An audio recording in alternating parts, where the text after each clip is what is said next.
7 Ways Humility Can Make You a Leader. When you think of the worst leaders that you've encountered in your lifetime, what traits do you recall? Did they lead with a heavy hand? Did they exhibit poor communication skills? Or were they simply know-it-alls with no desire to learn from their peers and employees? What they almost certainly have in common is lack of humility. Unfortunately, humility is commonly not rewarded and self-promotion prevails. What many of these leaders haven't discovered is that humility is an underrated and powerful leadership trait. Welcome to Exclamatory Show. Subscribe our channel to be an exclamatorian. Jim Collins, a renowned management researcher, has invested years into studying what make companies successful. His article, Level 5 Leadership: The Triumph of Humility and Fierce Resolve, published by the Harvard Business Review, summarizes his research from a 5-year study. Collins learned that out of 1,435 Fortune 500 companies, only 11 reached persistent success with stock returns 3 or more times the market. What these companies have in common is they have what Collins refers to as Level 5 leaders at the helm. Level 5 leaders possess a combination of 2 important skills: humility and professional will. Can you learn humility, or is it a natural trait? Keep reading to learn 7 behaviors implicit of those who possess humility and how it makes them successful leaders. 1. They don't toot their own horns. Jim Collins is quoted as saying, "Level 5 leaders are a study in duality: modest and willful, humble and fearless." Think about the leaders that you respect. Do they boast about their accomplishments, intelligence and experience, or is their understated but obvious confidence enough to build your admiration? When we ponder the best leaders in history who possess the duality that Collins discusses, Martin Luther King Jr., Abraham Lincoln, and Eleanor Roosevelt come to mind. These leaders displayed confidence, strength and boldness, without tooting their own horns. They gave credit where credit was due and also exhibited a fierce will to succeed in their missions. 2. They get their hands dirty. When business leaders are in touch with their employees and customers, they make better decisions about their businesses and build rapport. Leaders in any type of organization and at any level can ultimately be successful by being in touch and joining with the people in the trenches. This practice is referred to as MBWA, managing by wandering around, which was originally coined by John Young, president of Hewlett-Packard, and was made famous by management guru Tom Peters. If you want to stand out in a time when a top-down management approach is popular, make an effort to get to know the people in your organization and step into their roles to understand the events that you would otherwise miss. For example, the undeniable leader Steve Jobs, although considered a narcissist by many, demonstrated qualities of humility by getting his hands dirty. CNN reported that Jobs personally responded to some customer service requests while at Apple.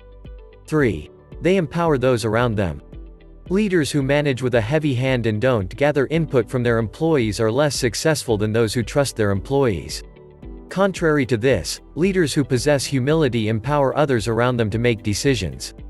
Effective leaders hire the best resources and trust them. When they know they have the right people on board, they follow a bottom-up management style, which empowers employees to assist in the process of making decisions about the actions necessary to attain goals. Theodore Roosevelt once said, "The best executive is the one who has sense enough to pick good men to do what he wants done, and self-restraint enough to keep from meddling with them while they do it." 4. They don't play the blame game. When success occurs, leaders who exhibit humility give credit to their team members and to other factors. If failure occurs, they accept responsibility for it. What many leaders don't realize is that accepting blame actually empowers them to take responsibility to fix the problem. For example, imagine you're the leader of a sales organization and your sales team is not performing at a level that's acceptable. A leader who doesn't exhibit humility might blame the marketing team for lack of leads, the product team for poor product, or others involved in the sales process. A leader who exhibits humility blames oneself and develops a plan to improve performance. 5. They think long-term.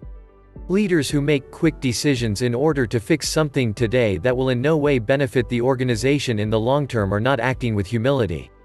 A great example of making short-term decisions is the common practice of profitable companies downsizing in order to appease shareholders. Typically, layoffs reduce expenses so the numbers are favorable in the short term, which increases the stock price. This short-term fix doesn't put long-term profits or employee productivity at top of mind. It typically hurts employee morale, puts more stress on the employees who survive the layoff, and hinders progress. Thinking long-term keeps companies relevant for employees, customers, and shareholders for years to come. 6. They exhibit social responsibility.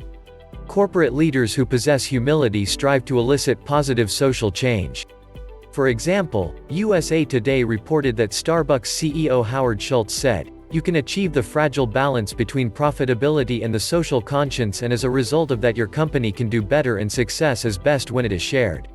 For corporations, examples of social responsibility include providing time off for employees to volunteer, matching employees' charitable donations, reducing environmental footprints, and practicing ethical sourcing. For leaders of smaller groups, volunteering and performing other charitable acts sets an example for others in your organization and shows humility. 7. They are dedicated to the growth of people. Benjamin Franklin once said, "Tell me and I forget, teach me and I may remember, involve me and I learn." Leaders who possess humility are dedicated to the professional and personal growth of the people in their businesses or organizations. They don't hold information close to their vests, rather they practice mentoring and provide guidance to other individuals by passing on important skills, information, and other knowledge. They take the time to invest in young employees, next-generation leaders, and those who are new to their organization. Make the change you've always wanted now. Now you've got more time and space at home, this is the right time to make your goals happen. If you aren't taking any action now, chances are you will never reach your goal. Don't forget to subscribe and hit the bell icon.